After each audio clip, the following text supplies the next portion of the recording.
Many women are accidentally sabotaging their marriage by doing this one thing. Every time you tell your husband he's emotionally unavailable or you label him avoidant, you're guaranteeing he will shut down even harder. I know how exhausting it is feeling like you're hitting your head against a wall, trying to create emotional connection with your husband. You are constantly decoding his moods, trying to guess what he's feeling because he won't tell you himself. And you have tried everything. You've communicated more, you're scheduling talk time, even couples therapy, but he still shuts down when feelings come up. And you're tired of feeling alone, even when you're together, or especially when you're together. You're tired of wondering if he even cares that you're trying so hard to maintain the connection for both of you. When you try to address the problem directly and you call it out, telling him that he's emotionally unavailable, he completely shuts down. Now you're back to square one, but with an even more distant husband who feels attacked, misunderstood, and defensive. You're caught in an impossible situation, and nobody seems to understand what you're going through. I'm Adam Lane Smith, the attachment specialist, and I have helped thousands of women just like you transform their marriages to avoidant husbands into deeply loving relationships that last. Through my extensive experience coaching people through their attachment issues, I've discovered exactly why traditional approaches fail with avoidant husbands. And I've developed a method that works with his avoidant tendencies instead of going against them. By the end of this video, you'll understand why nothing you have tried to reach your avoidant husband has worked, what's really happening in his brain when you try to connect, and the counterintuitive approach that gets avoidant men to open up without resistance. So let's get right into it. Now, before I can show you what actually works with avoidant men, you've got an idea in your head of what's supposed to work, and we have to fix that. So let's break down why the conventional wisdom is setting you up for failure. Now, there's something I call the labeling trap. When a lot of people come in and watch my videos, many of you have been here for a long time, and thank you for your support. I appreciate you. A lot of times they come in and learn this language, and they say, my avoidant, my avoidant, my avoidant. And they say, he's avoidant, this avoidant thing, they did this, that's avoidant behavior. And so they start using that language. Calling him avoidant or discussing attachment theory, it works between us. But telling him, who's never really learned it and doesn't believe it yet, you're avoidant. Attachment theory says you're the problem. Shuts him down completely. Because for his whole life, if he's avoidant, he gained avoidance as a defense mechanism. He didn't choose to be avoidant. It's from his childhood. It's from his wounding. It's from his fear. It's from the people who hurt him. And they, guess what? Labeled him. Were aggressive against him, blamed him, were hostile and resentful. They attacked him. They used all kinds of words to justify those feelings. And I'm not saying you're being vicious, but that's what they did. And so now when you come in and say, hi, you have a label, and that means something's wrong with you, and you have to fix it because you're the problem. This is what he hears. Of course, he's going to shut down.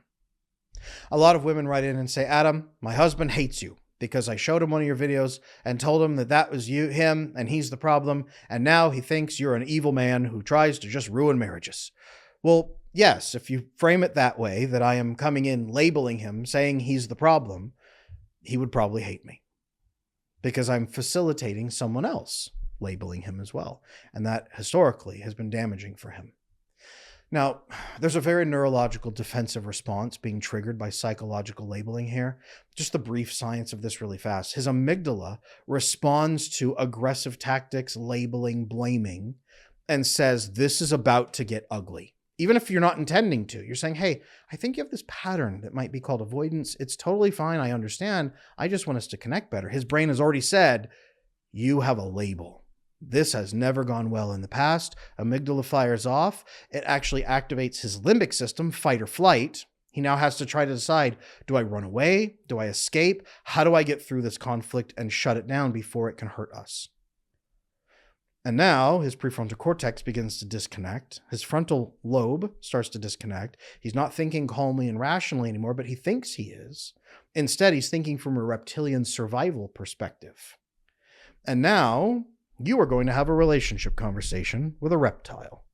This is not going to go well for you either. And that's why the labeling process is so damaging and self-activating in that. Even therapy positive language can create walls with avoidant men. In fact, if you walk in and start using therapy language, he will say, "What are you selling? Who told you this? Who put these awful ideas in your head? Who is ruining our relationship? And why are you using these terms against me? Do you think you're better than me? Is this about to become an attack?" He usually won't have a frame of reference either for the subjective emotional experiences you're looking for. Keep in mind, your oxytocin receptors are open and you're experiencing oxytocin bonding, warmth, intimacy, and emotional connection, or you want to. His oxytocin receptors have been blocked for the majority of his life, so he hasn't experienced emotional intimacy, so he doesn't understand what you're getting at or asking for. And now you're using therapeutic language and labels, in his eyes, to try to manage him into giving you what you want. And this, again, feels like he's being threatened or harvested even. Nobody likes to be harvested. Now, there are some really common strategies that backfire especially bad. One is using subjective explanations of emotional connections and why emotional connection matters. I want to feel loved. I'll feel so safe. Everything will feel so good and cozy. We can be so calm and happy. He doesn't understand safety. He's never felt peace. He doesn't really understand what this closeness is you're talking about. And emotional intimacy of being really, really close and vulnerable is dangerous. Instead, what I use with my avoidant people that I work with, emotional words don't work with mechanical thinking. So instead, pursuing conversation, instead you have to pursue from more of an exact, measurable, almost scientific language. You'll notice a lot of my videos, I do that. We'll talk about what to do properly here in a moment. Another strategy that backfires is pursuing conversations when he's withdrawing. A lot of avoidant men reach a point where they're listening, and then their nervous system overloads and they feel the need to run. They don't want to fight you, so they retreat instead to manage their high level of cortisol. When you force and chase, forcing that communication during stress, he's trying to retreat to prevent damage. He doesn't want to fight you, but if you push him into a corner, he will. This is one reason that therapy often fails, is it forces conversation on people that overloads their nervous systems, in this case, the avoidant partner, and that tells them you must have these conversations at moments when you are about to fight. You have to fight. Another problem, using emotional intensity to break through his walls. It could be sending 18 paragraphs of emotional texting while he's already disconnected to try to get him to reconnect. It could be just bursting into tears and saying, "You're making me feel this, this, and this." Or, "I just love you so much. I just have to know that we're okay." This reminds him of his childhood, probably when someone forced him to manage their emotions, which is why he became avoidant in the first place. You're trying to connect, but these are strategies that backfire. Another one is unwanted physical contact. For men in particular, let's start with women. For women in particular, when their sympathetic nervous system goes up, fight or flight, and they're scared or agitated, calming actually can be physically connecting with them. It's calming and co-regulating, and it begins to feel safe. When my wife is upset, she usually wants a hug. Most women typically want a hug when they get upset.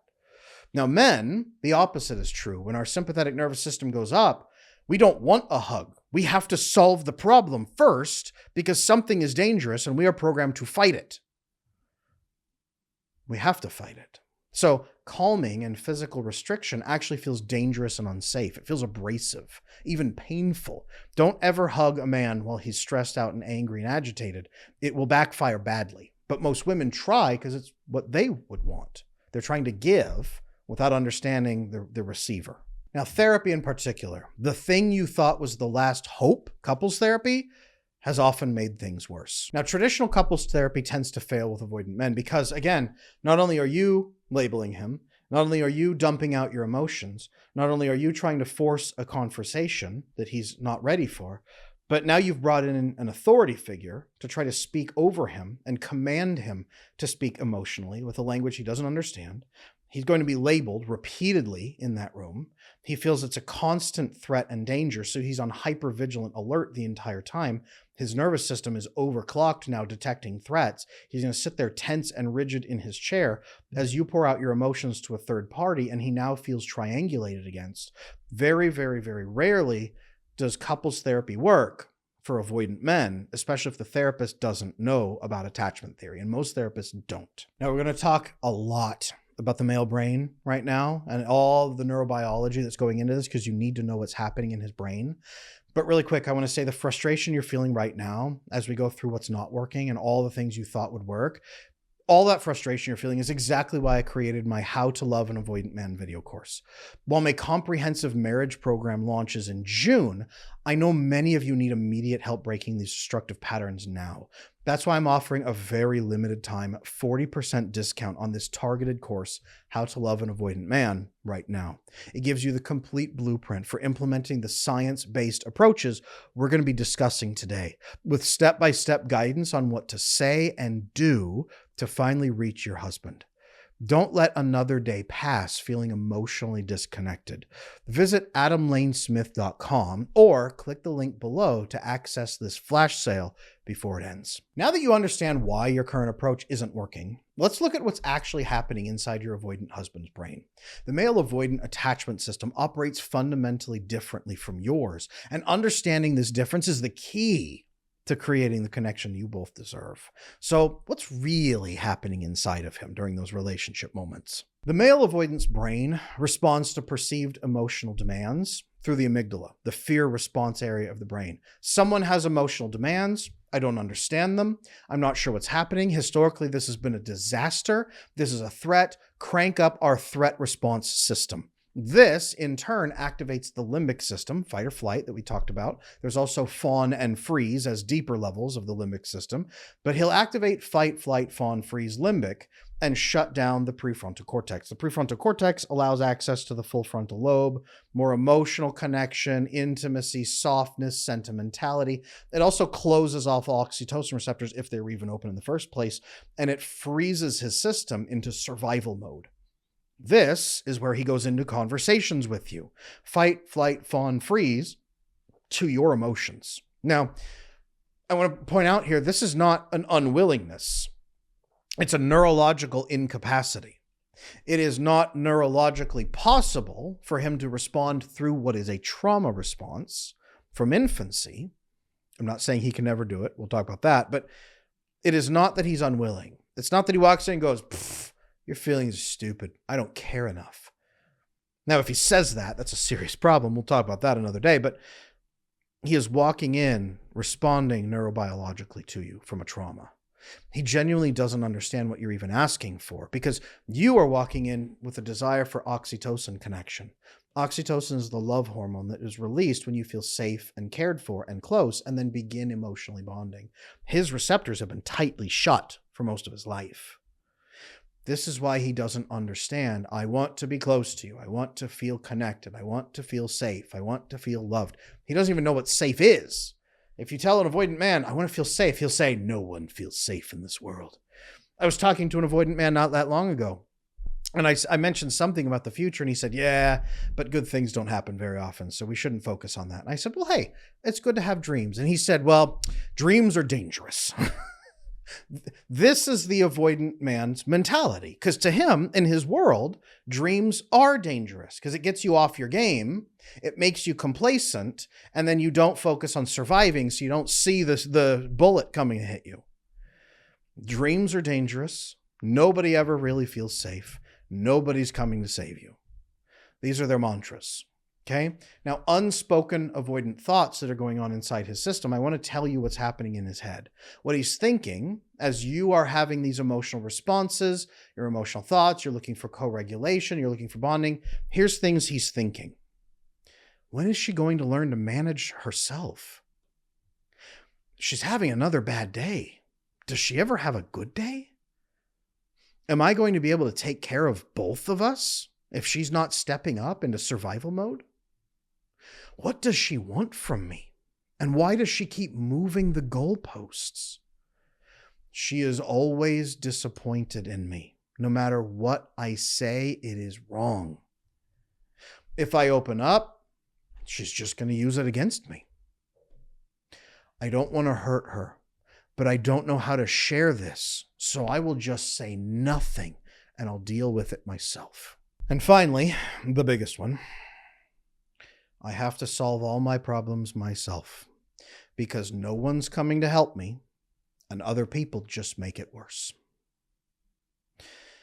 Now, this is what's happening in his brain as you're trying to get him to open up. Let's talk about some biological truths you need to understand about emotional processing for avoidant men. Testosterone especially affects their emotional communication capabilities. It shuts down a lot of their communication focus and makes it purely solution focused. You only communicate to solve problems, and if you don't believe you can solve problems with people, you don't communicate. It's what we call laconic. You say as little as humanly possible. This lowers verbal expressiveness, turns you into laconic to conserve your energy focus. The testosterone reduces emotional sensitivity, so subtle cues are going to be lost on him. Again, if he's not flooding with oxytocin, he at least has testosterone. The social cues are lost. Now, he's hypervigilant, so he'll be aware of mood shifts, but the cues of what you're looking for, that's not there. He'll also prioritize actions over words. Talk is cheap. Actions mean everything. So if you're sharing a tremendous amount of words and sharing, the action you're doing is wasting time. See how that works? You're trying to connect, but he doesn't understand that's what you're trying to do. He sees you wasting time, and your words mean nothing. This testosterone also increases reactivity to threats. Vulnerability in his brain, by the way, is tagged as a risk. Emotional closeness, tagged as a risk. Emotional expectations, tagged as a risk. Relationship responsibilities, tagged as a risk. And the testosterone increases reactivity to those threats. And it increases his dominance drive, particularly in not wanting to look weak. A lot of women love a more dominant man, not domineering, which is tyrannical or authoritarian, but dominant. He takes up space, he's calm, he's confident, and he makes decisions, and he has leadership. Great, but not when it's not wanting to look weak, so you hide and cover up everything that you have so no one can see or understand you. Now, coupled with this is the fact that avoidant men process their emotions very, very differently. I won't say, well, it is a little worse, but different, okay? They process differently. Usually they suppress their feelings. They bury those emotions. Remember that they grew up in a survival state, so now they just keep packing the feelings down because they never learned how to actually feel or manage them. They tend to detach from people and situations when they're stressed. It's usually called dissociating and numbing out. They dissociate and numb out from things when they feel stressed. It will actually turn off their love for a person, so they flee into the woods and stay there alone for 3 days to wait for their nervous system to calm down. It also delays emotional awareness. They won't realize what they feel until much, much later, sometimes even years later. I help a lot of my avoidant male clients unpack what they felt 6 years ago after they broke up with the love of their life that they're only realizing now was the love of their life. And one of the worst things they do is they intellectualize their pain. They think about how to just halt their emotional reactions instead of asking, what does this response mean? What does this feeling I'm having tell me or indicate? What does my loneliness indicate to me? No, it's how can I stop my ability to feel lonely? Not even how can I stop being lonely? How can I choke off my ability to feel it? That numbing out. Pain is normal to him. So he doesn't try to figure out how to solve the pain. He tries to figure out how to numb the pain or dissociate from the pain. Now, when it comes to an avoidant man's inner experience, emotional overwhelm, because he doesn't have oxytocin, he's not generating much GABA, which suppresses cortisol, so his cortisol is just wildly unregulated. Now, he is constantly white-knuckling his stress levels all the time. That means he is just gritting his teeth and managing stress constantly. You've probably seen him gritting his teeth and struggling and grinding his teeth while he's sitting there trying to hold your hand and watch a movie after work because he didn't get one project done, right? Most of them are workaholics because they can't stop working because their brain is screaming at them that something isn't finished and it's a threat, and they can't let go of the cortisol. That emotional overwhelm feels like he needs to run away and escape because he's never co-regulated with somebody ever. And being around somebody, he's hyper vigilant about their moods and new threats. So he can only calm down when he retreats and is away from people, and then either manages it through dopamine binging, usually casual sex, porn, hobbies, or numbing it through alcohol or other drugs. Now, the emotional cycle reinforces his avoidance over and over and over because he gets stress relief by doing these things. So it reinforces, when I'm stressed, run away, get away from people, go hide in a cabin in the woods, look at porn, drink, then I'll feel better. His genuine confusion about what you're asking for is coming from that pattern right there. He doesn't understand co-regulation, proper bonding, real emotional satisfaction. He's chronically in his sympathetic nervous system. Our parasympathetic nervous system, rest and digest, is where we actually stimulate serotonin in the gut to feel contentment in our brain. And we generate the oxytocin to feel loved and cared for. You don't get that in your sympathetic. So he doesn't know what you want. What is safety? What is closeness? What is emotional intimacy? These are weird words. Why are you inventing things and demanding I do it? His withdrawal then is protective. It's not usually punitive. If it's punitive, that's manipulative avoidant problem, and that's a problem. But ethical avoidant men withdraw to protect themselves and you because they don't want to fight.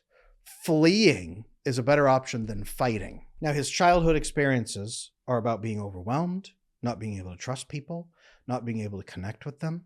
There's also a societal conditioning. Men have been told to share all their feelings all the time for decades. And now there's a collective social trauma response in the West where a lot of men dissociate from emotions instead as a means of survival. What we're seeing is a male means of staying alive and providing for family. So men have been dissociating from their feelings for a long time. We now say that that's a manliness thing and that you're told not to feel, but you're actually told to survive. But for decades, we've now been screaming at men, share your feelings, share your feelings, share your feelings, but also survive, survive, survive. And men don't know what to do anymore.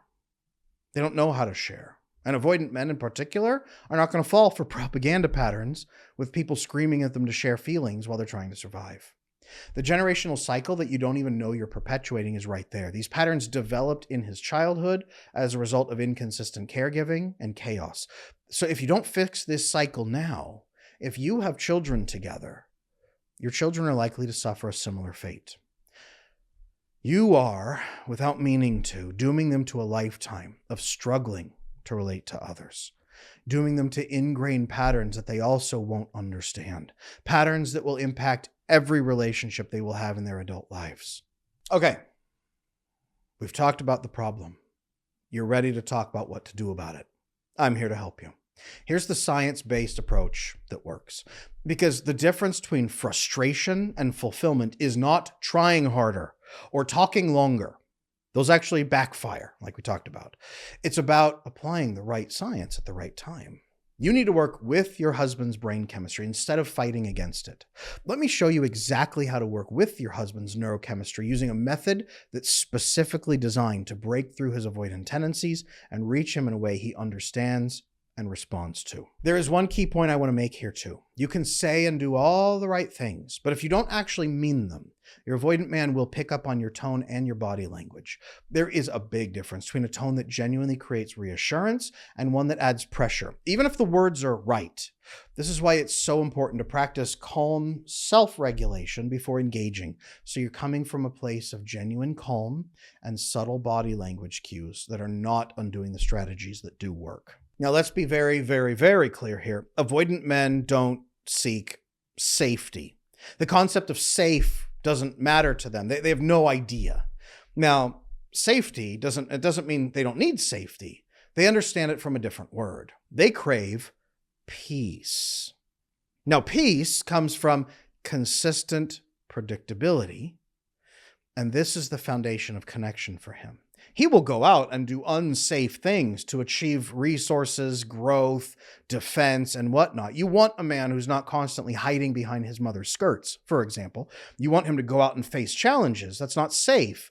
But then he comes back to you for peace. This is the foundation for an avoidant man. He will go face battles out there. He should not be facing battles at home. That's his thinking. Calm, from his perspective, and peace looks like what you've been actually trying to create.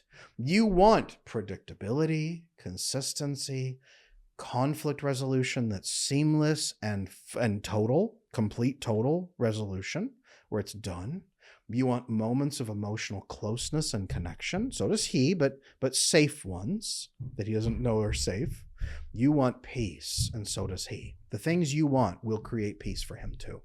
Now, direct requests for emotional connection trigger his stress response, not his bonding response. We talked about that chronic stress he's in, the fight or flight response prevents him from being emotionally available, which is then you point out he's emotionally unavailable. And then he says, what the heck is wrong with you? Why are you labeling me? And pulls back. We're wanting to help you here create a low drama, peaceful environment that allows his nervous system to reset. Okay. Then as his nervous system resets and calms, his brain tags you with vasopressin bonding. Vasopressin is the hormone released when he says, you helped me solve this problem. You came to me during my stress and you brought peace. I trust you and I want to be around you more. And as his nervous system calms, his oxytocin receptors open, and that allows a deep, intimate connection. So creating a sustainable connection requires a few things. Setting up environmental conditions where his brain can actually naturally bond, especially. And then creating a positive feedback loop for both partners as you cycle through repeated bondings and nurturing together in a peaceful, calm state. This is important that you do this. Now, if you work with his neurochemistry instead of against it, you begin to present opportunities for his brain to challenge his old patterns and say, wait a minute, this is an exception. Wait a minute, this is something new. I've never felt this before. This is rare. You're the one person on the planet doing this with me. This is where you become the true love of his life right here.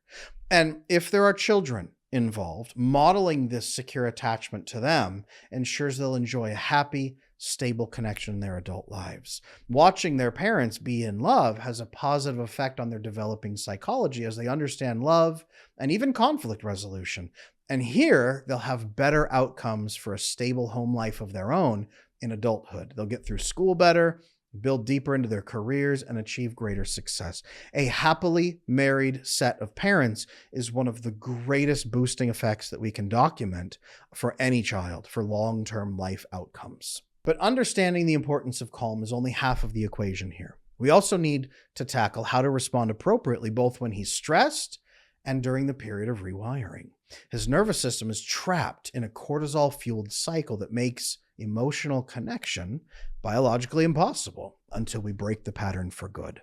So we need to do a full nervous system reset. Now, if his nervous system is dysregulated, he's up in his sympathetic nervous system, you're going to notice it. These are the moments when he's tense, his eyes are open like this, his shoulders might be up, his nostrils might be flared. He's going to be hyper-focused. His responses to you will be very short, maybe single sentence. It looks like he's constantly thinking about something else. He's having a hard time focusing. You might see his fists clenching or unclenching. His breathing will be more fast and shallow. You know when your husband's in an escalated state, but this is a dysregulated nervous state. Helping him return to a calm parasympathetic nervous state requires a few key changes. Don't hug him. Don't jump on him in a crisis state. Don't do that, because he's gonna react as if you're attacking him or making his life harder. Instead, getting in front of him and saying, hey, it looks like you're really stressed out right now. Let's just take 3 minutes to reset so that you can be more productive. And then you can calm him down. You can set him down. You can flop on his lap. You can give him a big hug at that point. Don't just jump on him and hug him. Worst thing you can do. But talk to him. Let's reset for 3 minutes. Sit down, sit on him, give him a hug. Okay? Scratch his scalp. Give him a shoulder massage. Non-sexual touch. Okay? You need to be connecting to him physically in these moments and helping him calm down, because that's one of his biggest senses. Tell him to close his eyes. And then rub his shoulders. Scratch his scalp with your fingers. If you got long fingernails, even better. Scratch his fingernail, scratch his scalp. That's really actually very effective for a lot of men. Most men have never had that experience. Give him that. Okay. Very important to strike a balance here between helping him regulate and over-caring or babying him. You don't want to baby him. Oh, baby, come here, please. I'll take care of you and make you feel better. No. Hey, You look stressed, and you're not going to be productive while you're stressed. Think mistakes happen. That's when mistakes happen. So why don't you sit down for 3 minutes, drink a glass of water, take a breath. I'll just give you a shoulder rub, or I'll scratch your scalp. Just close your eyes for a few minutes. Let me help. Let me help. Doing that, and you're calm and settled, creates a neurological safety for him that bypasses any logical resistance through peace. And you're actually releasing peace and relaxation in him. You'll probably hear him go, as he kind of lets go. It's his vagus nerve stimulating in his chest, reaching his parasympathetic.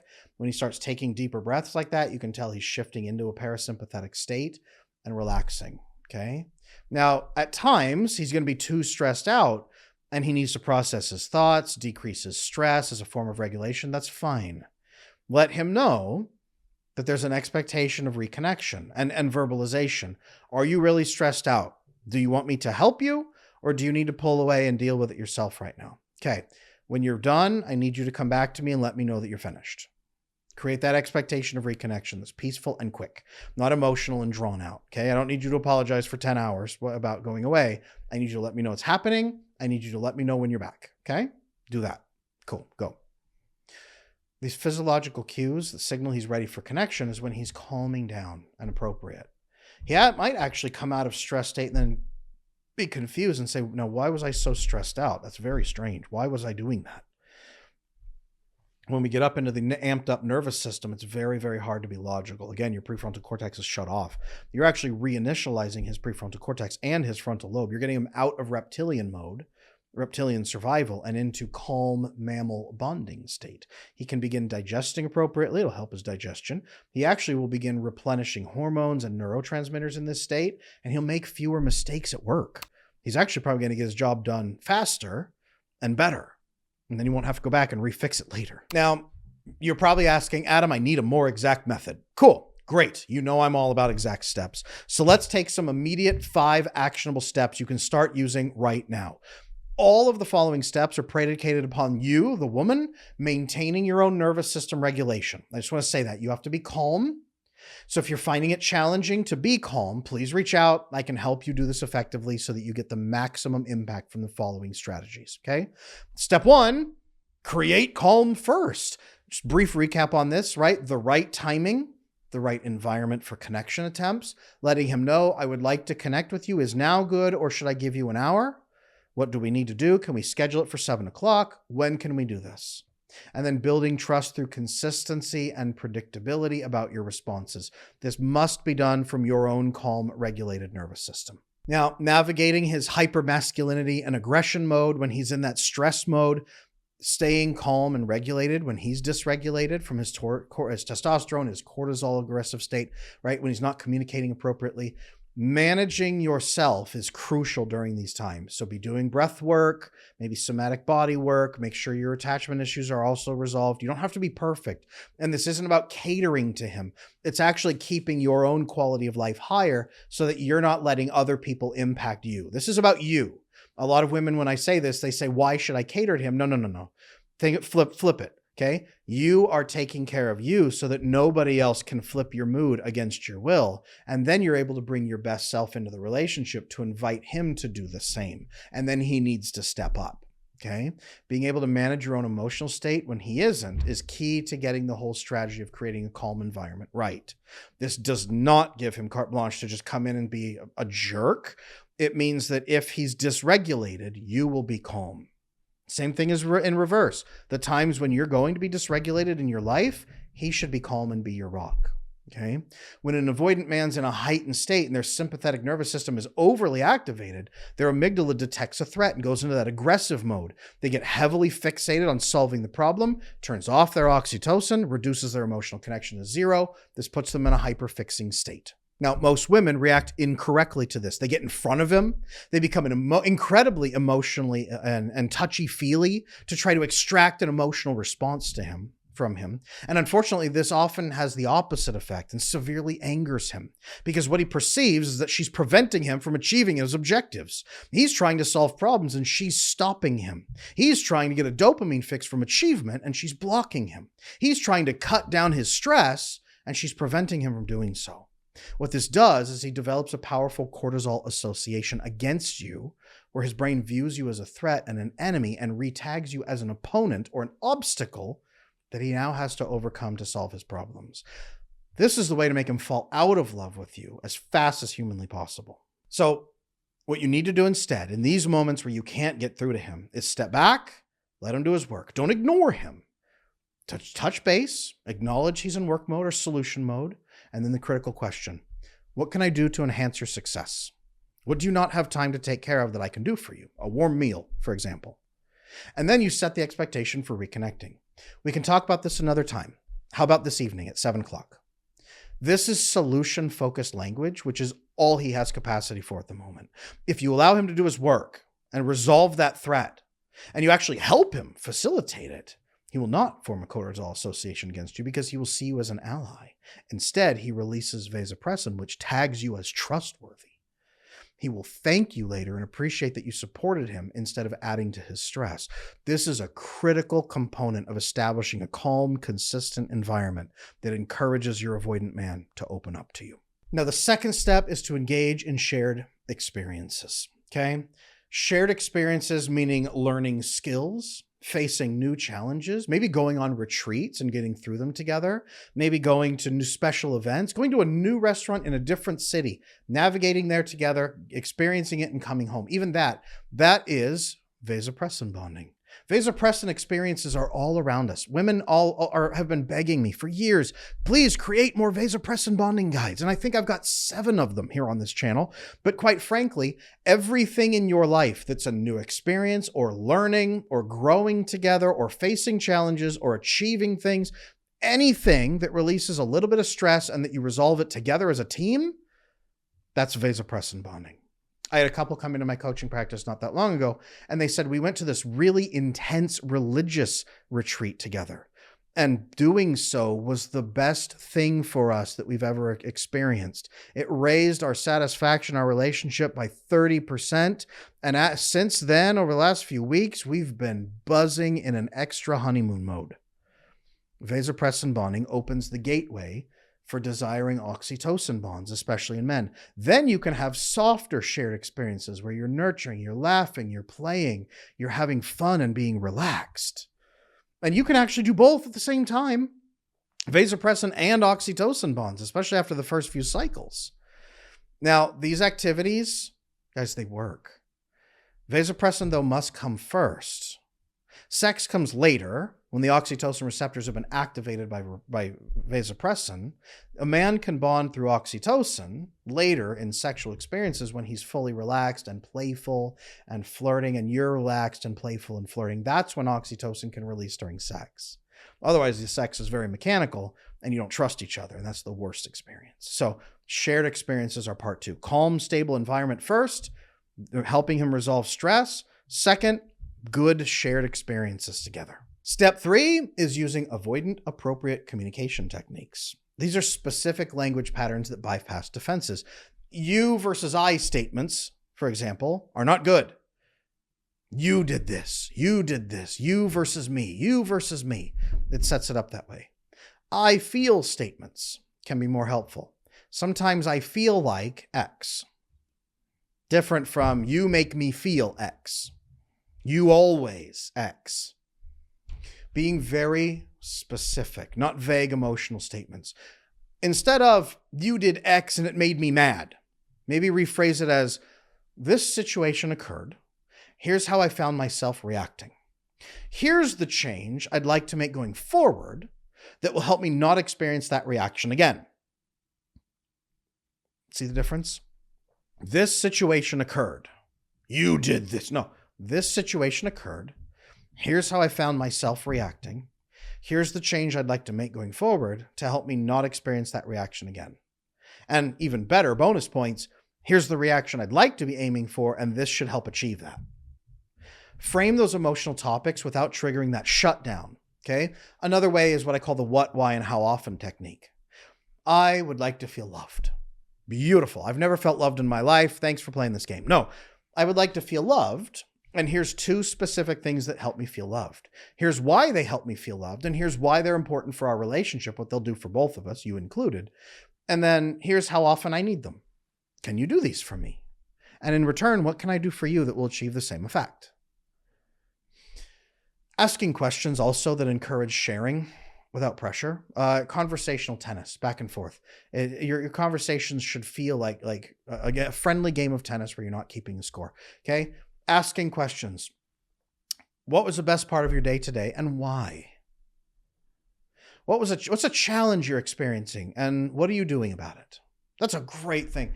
Ask avoidant men. If you ever want him to get more personal, what's a challenge you're facing right now and what are you doing about it? What are you building lately? What are you really excited for lately that you're working on? What are you overcoming right now? Amazing tactical questions that an avoidant man can go on and on and on about, and he can begin to get more personal. Remember that if you've got children involved, when they see you approaching communication in these ways, and you talk to them these ways too, it serves as a powerful model for them to communicate and solve problems. This is a skill framework you have to be solution focused. The emotional language can be helpful at times, but this focused language right here is so much more exact and measurable and reliable, and it helps you navigate conversations with a wider range of people. The subjective emotional language can be great for people who are more emotional communicators, and especially when they are powerfully fluent in the language already. But for people who are not powerfully fluent in the language, emotional language is terrible. So if you have someone that speaks multiple languages or this isn't their first language, it's going to be hard anyway. Number two, it's not solution focused. It's harder to solve problems. It's just co-regulating and feeling good temporarily without getting the problem solved. Exact, measurable communication guiding your children also helps you co-regulate more effectively together. Step number 4 is recognizing and reinforcing the progress that you see. Okay. When he's open and shares something, don't say, oh, yes, and then dive on it and ask 6 hours of questions. Interesting. Thank you for sharing that with me. It actually makes me feel so connected to you when you share like that. It makes me respect you even more to hear about the challenges you're fixing. So thank you for sharing. I hope that you'll do that again sometime. That's enough. Then you're done. Then you discuss like football at that, like you switch topics at that point. Okay. Don't dig. The right way to respond to his emotional vulnerability is like that. Hey, thank you so much. Actually, and respect. When you tell a man, I respect you, or I respect you more now, it actually releases a flood of dopamine and testosterone into his system. He's actually shared with you. Now he goes, oh man, what have I done? She probably thinks less of me. She probably thinks I'm pathetic. He starts second guessing himself the moment he shares. And then you go, hey, thank you for that. It actually makes me feel good hearing that. And I respect you more because you told me that. So thank you. He's going to like, oh, yes, I am quite wonderful and dramatic, right? He puffs up and he feels good. He's actually going to get the reward. And then you switch topics to something else. Don't dig. Don't punish him for sharing by now making him go through a 6-hour interrogation. He shared, acknowledge, thank, respect, move on. Okay? Creating a positive association with that emotional connection. Respect is the key here. It is so crucial to this process. This is why if you've ever heard a therapist, when somebody talks, they say, thank you for sharing that. Thank you for being open. They say that, but take an extra step. It makes me feel good and connected to you. It actually makes me feel peaceful when you share like that. Praise the benefits. Acknowledge what he contributes, especially in how hard he works. Think of it this way. Your avoidant man is not negative. He has amazing features. But the things he's doing to achieve those great resources or outcomes or safety, there's also a dark side. And the dark side is what you're helping him navigate and mitigate. So he gets all the productivity of his avoidant traits without the drawbacks to either one of you. Praise the amazing things he's doing and then invite him into a deeper opportunity. And finally, step number 5, build sustainable patterns. Create consistent connection rituals that last. These have to be pre-planned and routine pieces. My wife and I love to, at the end of the morning, as I go off to my work office at home, she gives me a big hug. I give her a big hug. We give a kiss and we say, okay, I'll see you a little bit later, as if I'm really going like away to the office. At the end of the day, I reconnect. I say, hi, I'm back. I'm home, right? I'm done with work. I'm home. And she comes up and gives me another hug. And we actually greet each other again at the end of the day. At the end of the night, 9 o'clock, everything shuts down. We sit, we hold hands, and we talk about our day. And I ask, what was a challenge you faced today? What was it like? What was something awesome today? What was something you're grateful for? Tell me about your day. And we listen and we talk and we share. These connection rituals are scheduled into my actual schedule, by the way. And so she always knows she's a priority and that her time is coming. And then you can increase emotional capacity over time as you do these things. One important factor for avoidant men, because the receptors have been closed most of their life, the science shows that the receptors probably have shifted instead away from even receiving oxytocin, more toward vasopressin bonding, survival-focused bonding. As you start opening up with him, his receptors aren't even open enough to receive. They'll have to open, but now they're not even primed to receive oxytocin, so they're kind of still blocked. You have to, over time, shift back with more oxytocin, and he can gain capacity for emotional connection. Now, he will feel overwhelmed by it, even with one tiny percentage, but as it grows and bonds and opens through more oxytocin and connection, his capacity will increase, and you'll see a lot more emotional openness over time. So have some realistic expectations, but you should see continuous growth. It shouldn't be massive steps backward and huge arguments, but understand this is a process. Do this by maintaining your own emotional health during this process. Build your support network outside the marriage with friends and family. We call this diversifying your oxytocin portfolio, so you get more oxytocin from others. You have more capacity to give here and more patience because you're not starving. Self-regulate if you ever feel rejected, and then talk to him afterward. It's not that you cater and cater and cater. You go into conversations calm and regulated so that you can be productive. Now, I want to be really clear here with a very encouraging message. There's a reason your husband married you specifically. Despite his avoidance, despite his struggles to connect, he chose you. That means somewhere beneath all those protective layers, he believes you're the one person who might actually understand him when no one else ever has. That belief remains, even when he's shutting down. Your willingness to meet him where he is, rather than where you wish he'd be, could be the single most important gift you ever give your marriage. Now, along with that comes reality. You've likely been trying for a long time to make your marriage work. You've been pouring everything you have into creating connection and feeling increasingly discouraged when nothing seems to work. But the fact that you're still here, still learning, still trying to understand him shows remarkable strength and commitment. This work isn't easy. It requires patience and consistency to keep showing up for your marriage. But at the end of it all is a secure marriage. And that's always worth it. Now, you are not powerless in this dynamic, and his emotional capacity is not a permanent fixed state. The avoidant patterns you're seeing weren't created overnight. They developed over decades, starting back in childhood. But these patterns can change with the right approach. The science-backed methods I've shared today work because they address the root cause of emotional unavailability in avoidant men. When you create peace instead of chaos, when you understand his unique neurochemistry, when you speak to him in ways his brain can actually process, you're not working around his avoidance.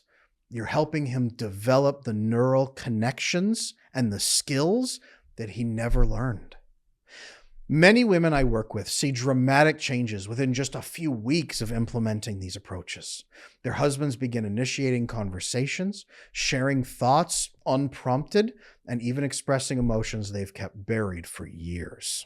Now, if you want to go deeper with these strategies and transform your relationship with your avoidant partner, I've created a special offer for you. I have a new marriage course coming in June. This course is going to redefine secure marriage and help you build the most incredible, romantic, loving bond with your partner that will change your whole relationship forever. However, I know that a lot of you watching right now don't want to wait another minute before starting to make the changes in your relationship. So to make sure that you have a resource ready to help you now, I'm offering a flash sale on my How to Love an Avoidant Man video course. You can get this course right now at 40% off. How to Love an Avoidant Man gives you the complete system for understanding and connecting with your avoidant man, with more step-by-step guidance on exactly what to say, when to say it, and how to create the conditions where his natural desire for connection can finally emerge. Click the link in the description below or visit adamlanesmith.com to get access before this flash sale ends. This course has helped thousands of women create the emotional connection with their avoidant husbands that they've been missing for years, and it can help you too. Now, if this has been helpful, please like this video, share it with somebody who needs to hear it, or maybe watch it with your avoidant husband and say, would this work? Can we do this together?